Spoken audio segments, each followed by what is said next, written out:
呢隻咩咧 PP 嚟，無聲勝有聲。呢個係 PP 嚟㗎 PD PP PP。咦？點搞咧？話呢個我唔掂啊！呢個係 Patek Philippe 嚇。哦，彈開嚟，哦，呢個係細小三針喎。哦，呢個係唔係20年前嘅款咧？呢個係20年前款 confirm 下。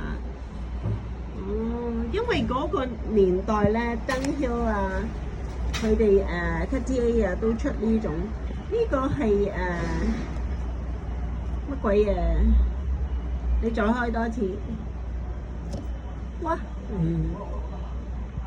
嗰陣時係興呢隻復古嘅。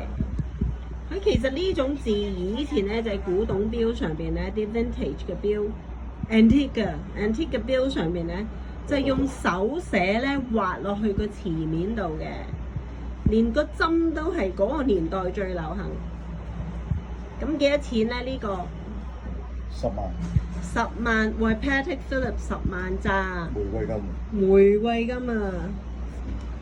哇，好重稱嘅喎，啪一聲嘅喎，而且個錶帶咧冇乜大過，你睇下，真係試戴嗰一下就冇戴啦。喂，唔係原裝喎，唔係講錯咗。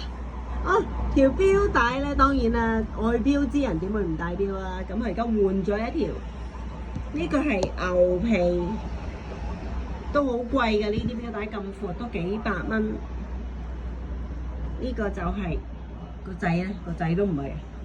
哦，係啊，玫瑰金原裝。個掣原裝啊，個掣都係原裝嚇，個掣都係原裝。嗱呢啲錶咧就唔適合我咧，係用金的我，幾靚。咁錶就欣賞完啦，我就要返公司交人啦。唔該晒。